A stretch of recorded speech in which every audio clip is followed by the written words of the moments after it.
Thank you, Carlos. Let me ask a question here. Who's been working in artificial intelligence? Anyone here? Great. What about machine learning? Okay. And has it been on Earth, or have you started making considerations of what we need out in space? Okay. So I'm mainly going to try to give you a background in how space autonomy has somewhat different considerations than, for example, autonomous cars. Later on, I'm going to introduce one of the subtopic managers that have been within autonomous systems that was brave enough to come here today. I'll be incognito before then. So let's start back with Apollo.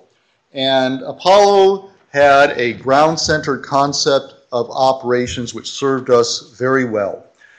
So a person who typically was a former astronaut, Capcom, was in the loop on every single decision. So he's kind of the point of the spear looking out towards the Apollo spacecraft. The onboard mission replanning, typically none. The voice loop to Earth was absolutely critical. One of the big questions was, how are they going to manage if there's a problem on the backside of the moon? Life support, spacecraft health, navigation, managed from mission control. Has anyone here had the privilege of going to mission control at Johnson Space Center? Yeah, not set up for the International Space Station now, but pretty much the same situation we had when we were going to Apollo. That only represents maybe the first third of the spear, because behind them was back rooms. People who were the engineers who developed a subsystem. And as Capcom said, there's a problem here. He'd go back to some specialist in mission control, maybe it's with propulsion, maybe it's life support services. They go to the back room, and then beyond that, perhaps the folks at Draper who developed your software were available. All of them were online during those Apollo missions. And we have a similar situation with respect to the International Space Station. So they're standing teams, and that's their job, is to provide their human expertise in the case that there is a problem. Okay, and you see here a schematic. We call these bat diagrams because you end up with a spacecraft that's kind of hanging off the ceiling of a cavern. In this case, the LEM. I had to do quite a few of these for Mars concept missions. So you launch operations can have like 300 people. You then go up into Earth orbit, and that's all scripted from Earth. And then you have an in-transit ops, and that's scripted and managed from Earth. Then you do the lunar landing, and then you come back. And mission control from the Earth with those 300 people is present at all times. How many of those lunar missions had a problem? Well, okay, certainly Apollo 13. Any others? Well, Apollo 11, almost missed the crater. That's right. In fact, if you look at it, 5 of the 7 missions that actually was targeted for the moon had a problem that was resolved by mission control in the last minute and were able to continue their mission. So you mentioned Apollo 11. Apollo 11, there was a computer alarm that went off. It was, in fact, that computer was getting overloaded. There was a very slight reconfiguration from what they tested on the ground. It was dropping frames. And then Buzz Aldrin is saying, what's that alarm? What's the 1202 alarm going on? Well, it turns out that they had tested that in Draper Labs just a few weeks before. And they had a kind of a cheat sheet that said, 1202, it's okay, keep going with the mission. And they didn't tell Buzz because they didn't want to overload him with too much information as he was training. Of course, he was a bit pissed off by this. He was very much of a systems engineer. But that kind of points to you the vast amount of knowledge that you need in order to be able to actually fly one of these missions. So that's the first one. Apollo 11 almost didn't happen because of a computer overload that turned out not to be critical. There was a lightning strike. Was that a lightning strike going down to the moon? Well, no, there's no lightning on the moon. So it was a lightning strike coming up on Earth. That caused the avionics to blank out, and then Mission Control got back and said, you're okay. Everyone knows about Apollo 13, made famous by Tom Hanks and other actors. That's a real problem. That's one that we have nightmares about. Then there was an abort switch that was a short circuit on the lunar module on Apollo 14, and then a command module backup gimbaling system. That was a problem on Apollo 16. So the majority of them had critical problems that had to be resolved by Mission Control. How long did it take Mission Control to resolve these problems? Anyone has a guess on that? Minutes? Minutes to hours. Okay. Apollo 13, you're absolutely right. Here is the Apollo 11 lunar excursion module descent and landing anomaly. 26 seconds after 102 hours 38, Armstrong, program alarm, it's a 12:02, 12:02, Aldrin saying, why wasn't I told about this? I'm a systems engineer. Armstrong back, what is it? Of course, Aldrin doesn't know. Houston, give us a reading on 12:02, and then Duke, Roger, we got you, your go on that alarm. They were able to contact that engineer at Draper who got it. How many seconds is that from 102:38:26 to 102:38:53? Yeah, it's on the order of 30 seconds, right? And there's been a number of exchanges between the lunar excursion module and Earth in those 30 seconds. So is NASA content to just keep going back to the moon and low Earth orbit? Yep. No, we're not. And so here's the fundamental problem that we have with autonomy in human space exploration. We're setting our targets to much further destinations.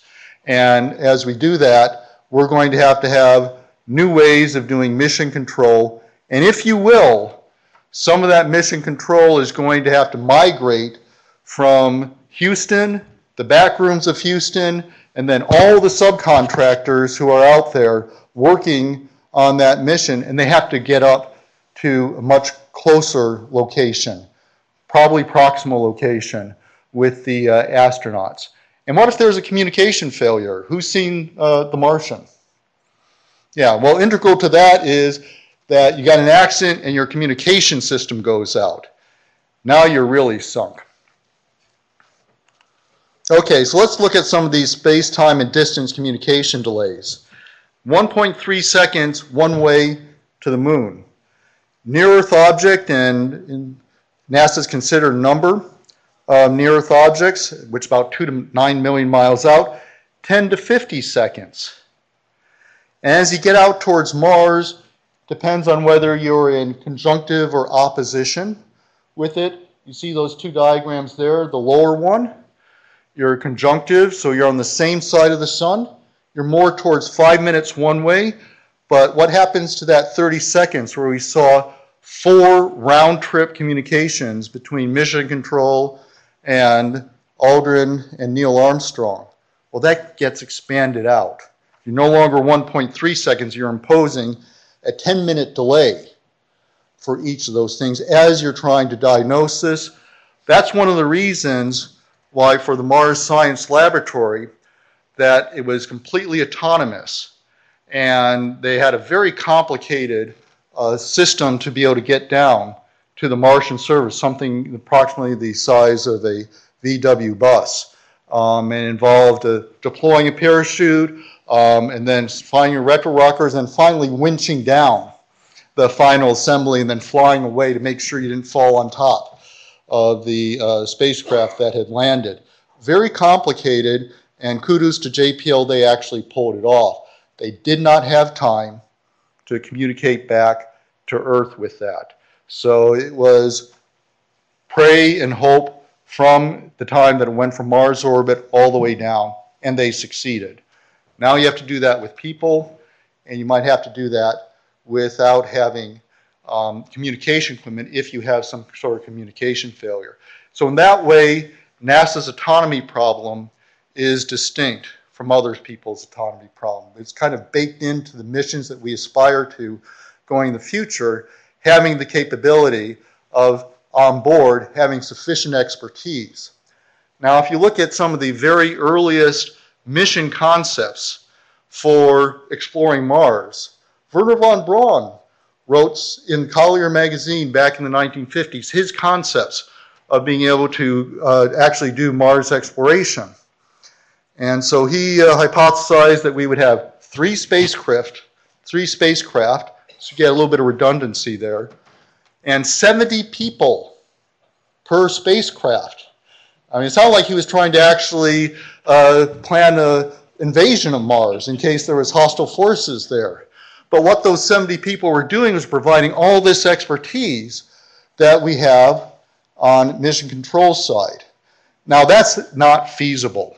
If you work out the orbital mechanics, even with things like solar electric propulsion, that could give us much better costs in order to throw a lot of weight to Mars, it's just not in the cards to put right off the bat 210 people onto the first Mars expedition. It's probably going to be more on the 4 to 6.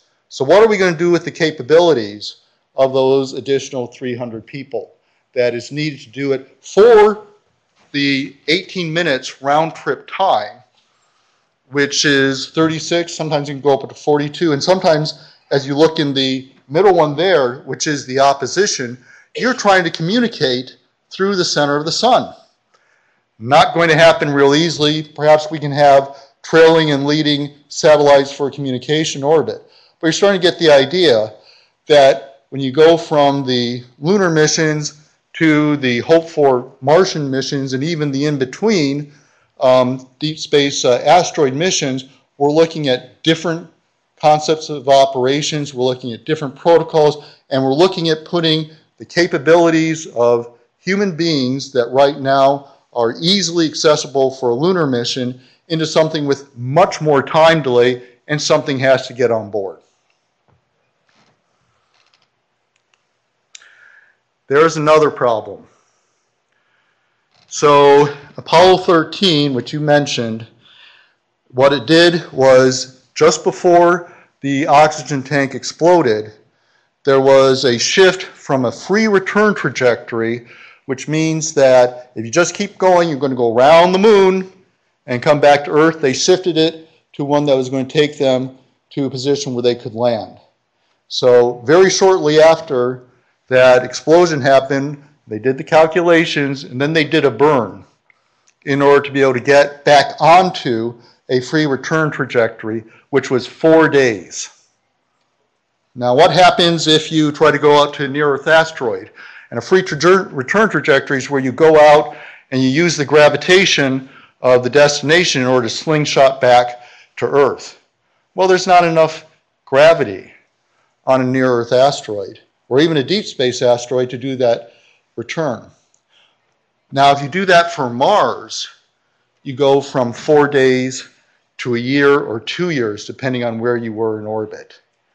So this is where you go from having things that you can resolve very rapidly to things where your consumables are running out, where you need to sustain life. Perhaps you've got a lifeboat configuration, as they did on Apollo, where you had the command module and the lunar excursion module, but you still have a very difficult problem with a limited number of astronauts, and now systems that you need to debug and manage, and you might not even have communication. You go out to Mars, you're going to be doing this for a long period of time. So what can you do as small businesses or alliances between small business and university? What we'd like to see is adaptation and maturation of artificial intelligence and machine learning for space use, where autonomy is defined by the communication delays and the kind of situations that our astronauts might be in the future. If you're looking at STTRs, looking for transitioning low-tier technology, typical of academia, into something where we can get it in to the TRL type line. And then, of course, one of the aspects of SBIRs is that we're looking for commercial products to be developed. So you take some of our money up front with the phase 1, the phase 2s, go out, get a successful product that you can sell to a lot more people. Could be Department of Energy, could be out for commercial use, and then bring back those economies of scale to NASA. And then finally help NASA move off of beyond one-off components and systems. That, for example, the integrated circuits that are used for radiation hard computing and the circuitry that goes around with that. So that's generally what we're looking for SBIR and STTR proposals to bring back to NASA. So I want to talk a little bit about some of the subtopics that we had last year. One of them was integrated system health management for sustainable habitats. We like to think of the crafts that will go to Mars, for example, as rocket ships with fins and everything like that. The truth of the matter is they're basically going to be habitats for deep space, something like the International Space Station, but it's going to get moving. And so questions that come up for the International Space Station, like how do you manage consumables, how do you get the health, everything from the life support systems to perhaps the propulsion that you might need to consume over the course of the mission, how do you manage that? Resilient autonomous systems. Recall that I told you that the free return trajectories for some of these really deep space missions was on the order of a year or more for Mars. How can we address that at the very beginning of the design cycle so that if things go wrong, you have your lifeboat, you have your backup systems, and they're not just added weight and penalty. So there is a subtopic, which we might have again this coming year, that dealt with the how to develop, design, and the metrics that we need for resilient systems. A third one was for cognitive architectures. Now, I think, like you, I was probably amazed at what Watson was able to provide from IBM. Of course, they've gone off and developed their cognitive architectures, and they're trying to make a good business line out of it. Some of that kind of question answering that was so successful to win Jeopardy from against human opponents could also be the kind of quick response that you want with respect to these 300 engineers who are out there who remembered, hey, I did that test 2 weeks ago, and be able to respond back. So that is one aspect, but there's also deep troubleshooting. So for example, on Apollo 13, it was not just a quick response. It was engineering analysis, figure out what went wrong, and then, as you might recall from some of the movies, To the Earth and Back, it was how do we bring back the command module and be able to turn on the systems that were actually critical to be able to come back to Earth in a way that didn't trip the power switch or trip the overall power. So there's both a kind of a quick response and also deep troubleshooting, deep model-based diagnosis perhaps, other aspects of machine intelligence, perhaps machine learning to apply to the capabilities that would enable us to do this not just in the cislunar environment, but way beyond towards Mars. And finally, we still need those 6 astronauts who will be on board.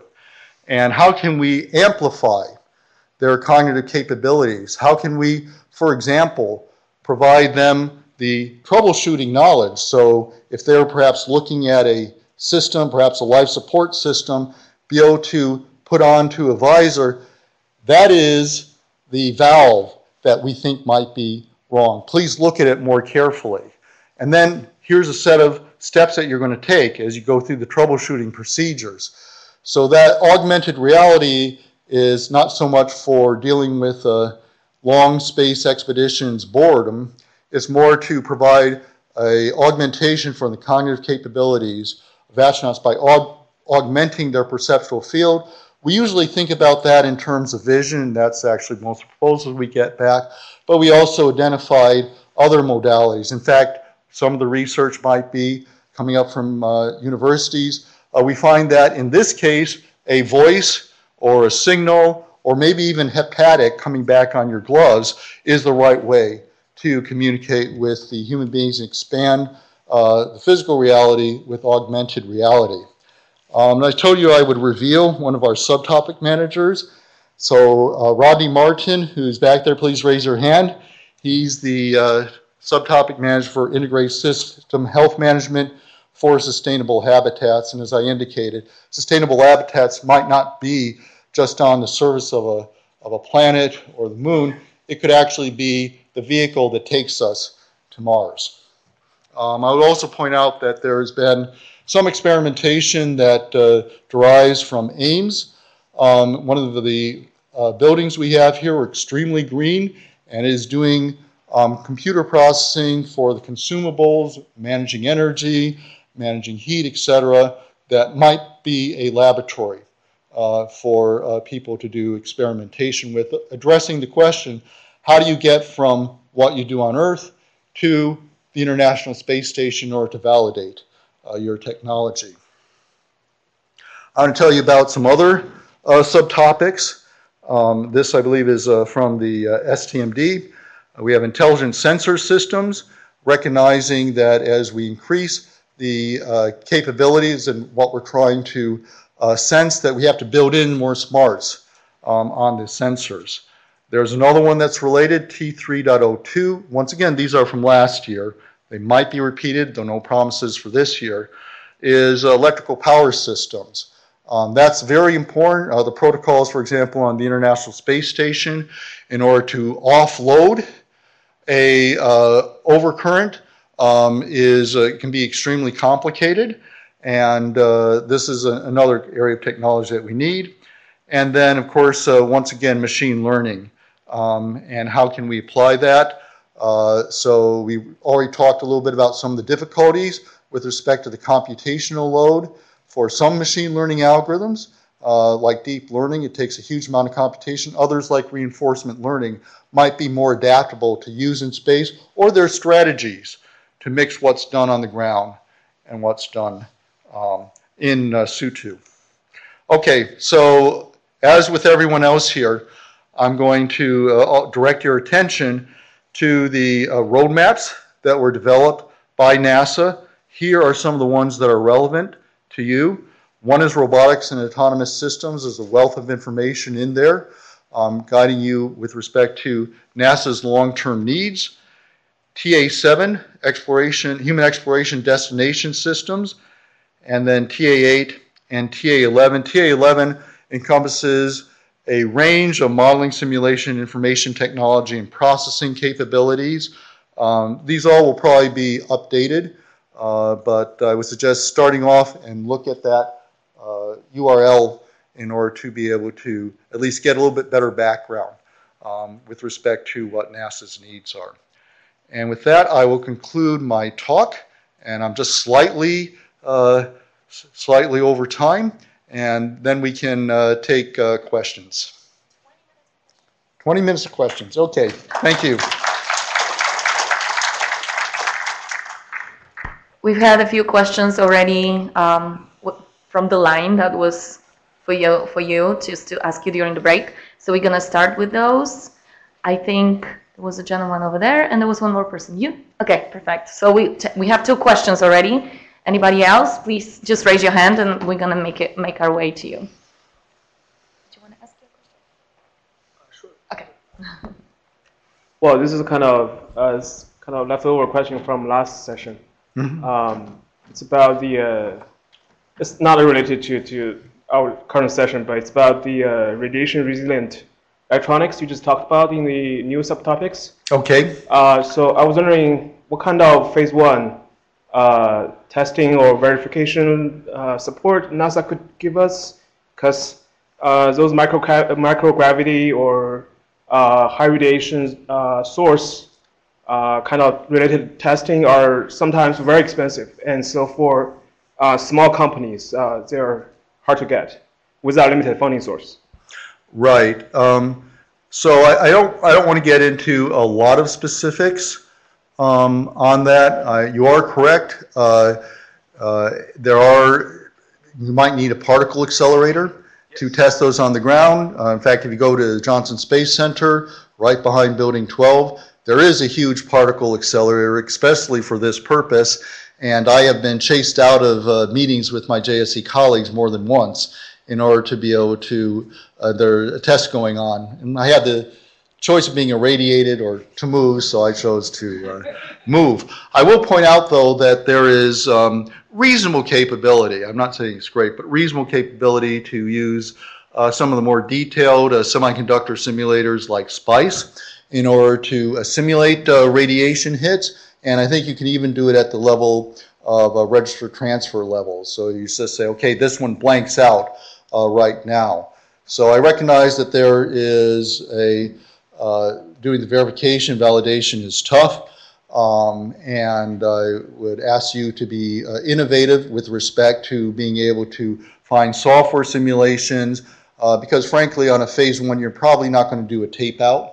You might be able to do a tape out with a phase 2, but you're going to need to find some way. I'll just add another note here is that the current way that we have done the radiation hardening of processors is that you have some specialized company, a big company, tries different mixtures, different cookbooks with respect to the semiconductor manufacturing, and then they come up and say, hey, if we just inject a little bit of sulfur here, it empirically turned out that it worked well. When we went to the back side of JSC Building 12, that's the one we're going to use. We'd like to be able to go beyond that. And concepts like radiation hard by design are one way to be able to do that. Thank you for your question. Okay, and sort of related also to rad hardness has been the thing that's really kept us from looking at these opportunities. Mm-hmm. I'm sure this is not just a NASA problem. This has got to be a broader DoD problem. I'm wondering if you can comment on anything you might know about. Are there smaller cores or tiles, if you will, of rad hard components that you could use 3D packaging on? And that might that be a path to putting a demonstration together? Yeah, certainly we're looking for innovative approaches to being able to address this. I can tell you that the current circuitry that is in the DARPA-derived libraries is 35 nanometer. And if we were trying to go lower than 35 nanometer, we would have to redesign that because you have to take account possibilities of having a scattering of hits that perhaps could even come from shielding and then hit multiple targets. So if you have your redundant circuit and there's space close enough for that kind of scattering because you went from 35 to 10 nanometers, obviously you'd have problems. So the libraries right now are 35 nanometers. Being able to reduce it even further, such as what you're talking about, 3D technology, an intriguing possibility. The other thing, of course, that you have to deal with when you talk about space computing is thermal rejection. So depending on how much computing that you're doing and what the tolerances of your processor are, if you go 3D, you're essentially increasing the power density of the chip, and you're able to pack in more transistors, but you also have to do the thermal management of those too. So there's trade-offs here. But hopefully, maybe you or other people in the small business community have some innovative solutions to those problems.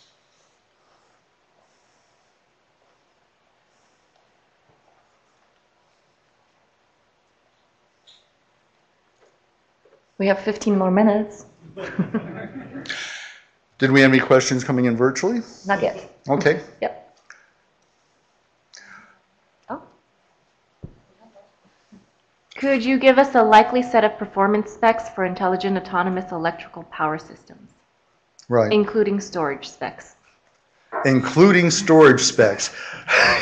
Thank you, Mark Roast. Could I get clarification what storage specs means? Tell you when he responds. Okay, that's fine. Mark, please respond. Okay, so the kind of performance metrics that we'd be looking for in electric power systems is, and this sometimes is hard to be able to specify directly, but you're looking saying, I've got an algorithm, I've got a method in order to calculate the schedule and the offloading, for example, of the power system, or how to bring in redundancy. And this is how well it performs on, say, a processor that's capable of 100,000 MIPS, and how fast it can respond. Sometimes electrical system failures can cascade very, very fast, and then this is how far we are from the absolute optimum. That would be one kind of performance metric, and we probably would want them to do it on some surrogate, for example, surrogate of the International Space Station, which has a very intricate electrical power system involving a large number of solar arrays and also a large number of subsystems. So we look at various scaling factors, how close you can get to optimum, how fast it can respond. So those would be some of the metrics. I should also note that sometimes in the SBIR topics that we ask you to come up with metrics. So we say we might not be, we might not have the end-all be-all metrics. You please tell us, and this was part of the resilient systems call for topics, you tell us what you think the appropriate metrics are and how you would measure them.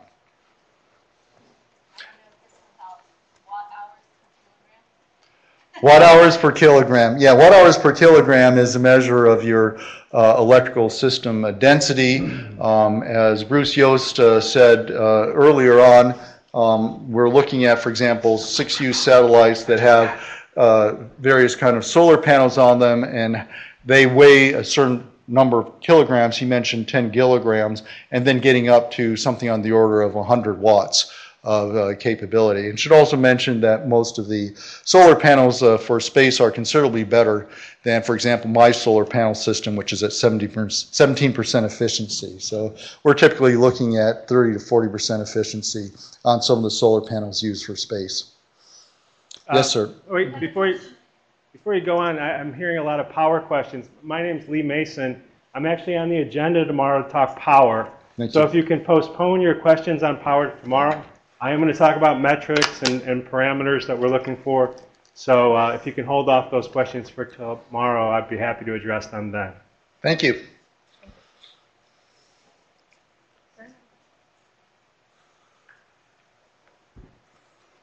Can you comment on fault-tolerant systems and how it apply to the missions and outer space and stuff like that? I understand about resilient systems, but I'm talking about fault-tolerant systems. Say, generally, for fault-tolerant systems, we're looking at considerably less of a metric than, for example, for civilian aviation. Civilian aviation, they want it to be on the order of 10 to the minus 9th failures per hour. And they'll be looking at things like 4 redundant hydraulic system to drive your control surfaces. One misconception is that space requires even higher redundancy than, for example, commercial aircraft, and that's not true. We usually drop down, it might be more on the order of 10 to the minus 7th, 10 to the minus 6th, but it has to be also considered from the viewpoint of the overall mission profile. So, for example, it might be considered to be very unlikely that you would have to do a free return trajectory, but you absolutely have to cover that in your mission concept development. You have to have the redundancy that can do it, because we don't want to leave our astronauts out there with a low probability of dying for sure. We want to be able to cover the redundancy to be able to do that. My expertise is more on the software side as opposed to the hardware side. Perhaps Rodney could comment a little bit more on the hardware side. But I'd say when we're rolling up software cost estimations for human space, we're typically between DoD 178B or C, level B and level A with respect to the software. Level A is safety critical, commercial transport. Level B is mission critical, commercial transports. I'm sorry, Rodney, do you want to address any of the hardware? Okay. Yeah, my question is, can you share NASA's vision on, say, how many autonomous nodes, or the system in terms of the vision, and on the ground, for a typical mission on the ground, on the maybe air, low orbit, as well as the little higher orbit spacecrafts, so that we can give some perspective on what level of autonomy might be allowed into these individual nodes in a context of a heterogeneous autonomous system sort of working together. I appreciate that. So are you talking about the context, for example, of having autonomous nodes on the Earth's surface and the Earth in LEO, and then maybe beyond that? And drones, Okay. So just to be clear, this subtopic, this topic, I should say, is for human exploration of space. We also have topics that deal with autonomous systems for aviation. Okay. And that's where we would typically have drones, for example. Drones can be a suitable testing ground sometimes for what we want to have in space. Now, the number of drones that have been sold in the US is tremendous. It's like over 1 million have been sold. Most of it is for entertainment purposes and for making movies and that kind of thing. But on the pathway forward, we're seeing that those drones, and perhaps 10 to 100 times more, could start being used to deliver small packages, completely change the way that we do agriculture, be able to monitor situations like micro-monitoring of traffic jams. So the potential for UAVs, which currently are limited to within visual line of sight being autonomous, is extremely significant. So I'm going to throw out a figure there, and frankly, it's not that well founded. I refer to various marketing literature and projections that you can find in UTM, but millions there. Now, it's very expensive to get things up into space, but small CubeSats, maybe we could start having thousands or tens of thousands up in Earth orbit and above within the environment of Earth. Now that frankly is a little bit on the high side, but I think the potential for small spacecraft, small CubeSats is tremendous and completely change the way we do space missions. Then you look at something like Mars and realize that we're going to need to do a very significant buildup of assets. We currently have, I think, something on the order of a dozen assets that are orbiting, and I think there's 4 or 5 robots that are still on the Martian surface. Mark Manseri would actually know for sure what those figures are.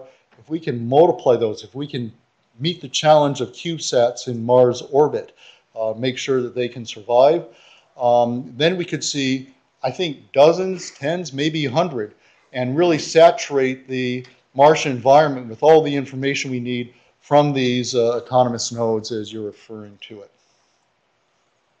Yes, sir.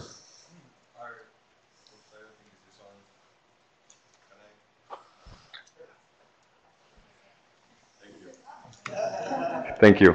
Are these roadmaps interested rather than in innovative technology, in innovative use of old technology? For example, the Navy is interested in teaching the sea men and women celestial navigation in case the GPS goes off and they have to rely on pen, paper, sextant, etc. Is this technology interested in probably producing devices that would utilize extremely old school technology to do, for example, celestial navigation in an innovative manner? Would this be of interest to you?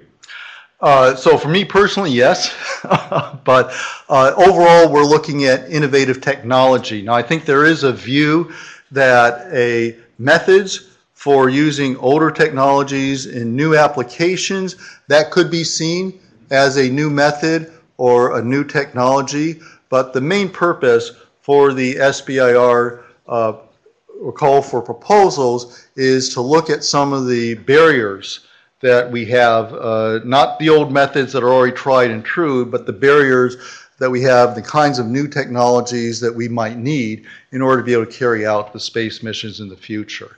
So be cautious with respect to proposing old methods, and if you would like to do so, be very clear on how the innovation is in using them in new fashions that will benefit NASA.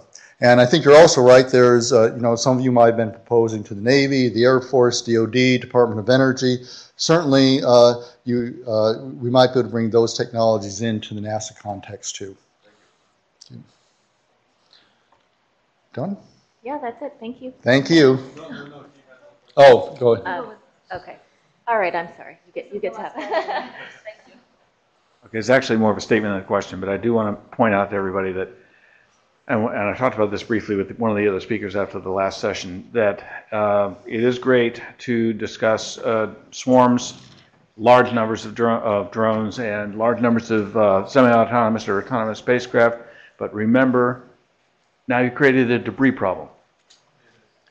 This is something that's serious that we have to address. For example, we just competed in the CubeSat challenge 3 weeks ago, and well, for a year, 2 years before that. We have to have a mission end-of-life plan. You've got to have a mission end-of-life plan for every single drone, everything. It can't just be left there. Just remember that. Yeah, you're absolutely right.